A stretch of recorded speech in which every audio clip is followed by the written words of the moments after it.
How to make your quad training more effective. What's up everybody, Coach Tony from Biomechanics Strength. I had a client ask me the other day why his quads rarely get sore even after doing a lot of squatting. Now, this is an online client who had just moved to a new gym.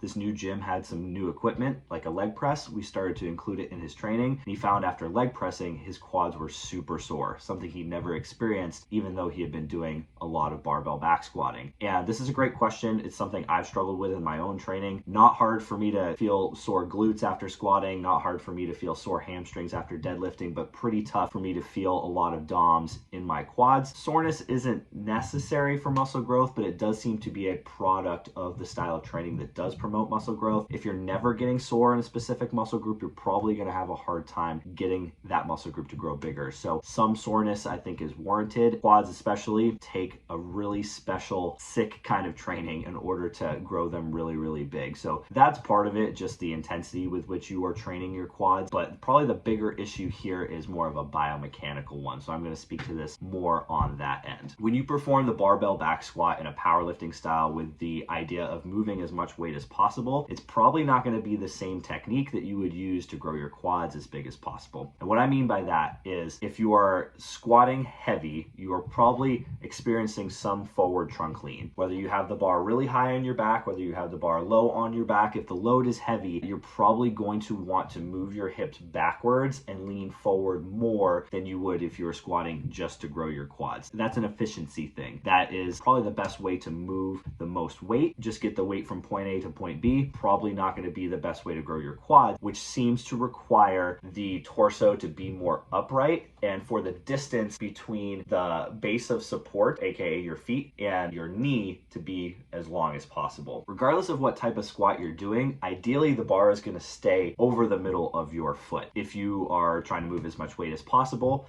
that bar should stay over your midfoot, but the hips should probably move backwards a good amount. If you are squatting in order to grow your quads as big as possible, that bar should hopefully stay over your midfoot, but the knees should move as far forward as possible. Now ask yourself, okay, what kind of squat allows me to push my knees forward more so than pushing my hips back? The obvious answer here would be a front squat. A front squat is going to have the biomechanical aspects to it that would be conducive for growing really, really big quads. There's one huge problem with front squats is that your legs are never going to fail before your torso fails. You're going to use heavy enough weights to fatigue your legs. I'm sorry, you're going to round over and you're going to dump the bar. I don't care how strong your upper back and your core are. There's a better way to go about doing it. The answer might be in order to grow your quads via squat variations, we might need to use some sort of squat variation that actually provides more support, more stability than a unsupported squat variation such as a back squat, a safety bar squat, or even a front squat. That does not mean that barbell back squatting is not going to grow your quads. Any sort of squat variation, your quads are working. If your knees are bending and then you're standing up and straightening your legs, your quads are getting a stimulus, but you got to ask yourself, is it enough in order to make my legs grow significantly bigger? And for some people, the answer is yes. Some people can get a great quad stimulus just from back squatting, but what we found is that if you want to have quad growth, you got to supplement with a squat variation that kind of changes your biomechanics a little bit. And there seems to be something special about doing squat variations where both your torso stays upright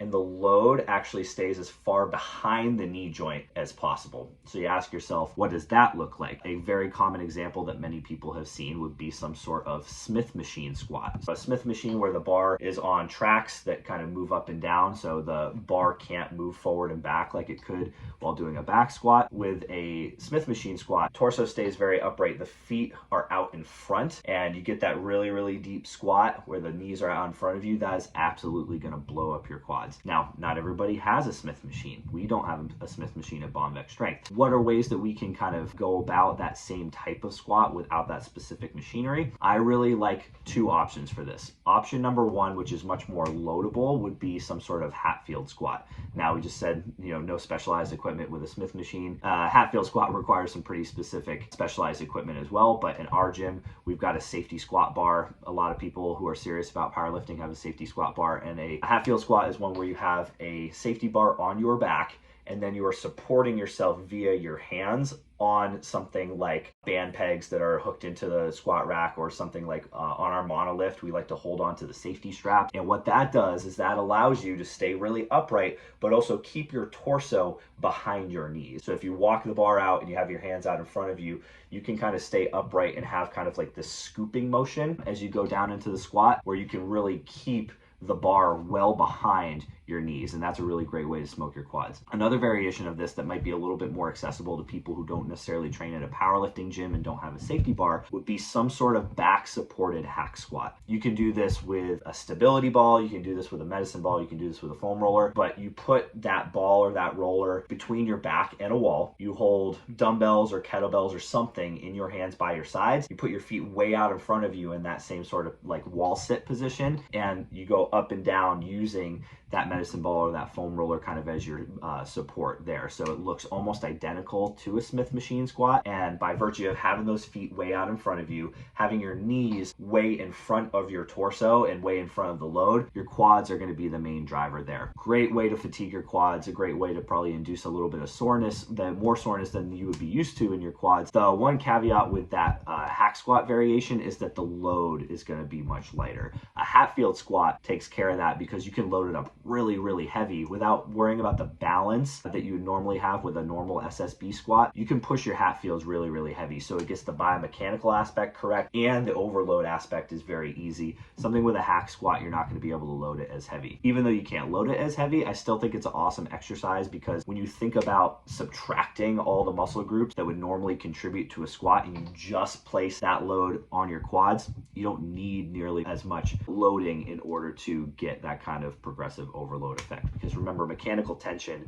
is a really important factor in hypertrophy. It's not just about getting a huge pump. It's not just about going close to failure with high reps. Having some sort of mechanical tension, so like some heavy, relatively speaking, heavy loading, can be important too. So if you're not feeling your squats in your quads, it's okay. If you're squatting with the idea of being a power lifter and trying to squat as much as possible, it's really probably not going to be your main concern. If you do want to grow your quads and you are kind of itching for that terrible not being able to walk up the stairs or sit on the toilet kind of soreness that you get from a good quad workout, try Hatfield squats if you have access to an SSB. If you don't have access to an SSB, try foam roller or medicine ball hack squats. I think either one of those will do the trick.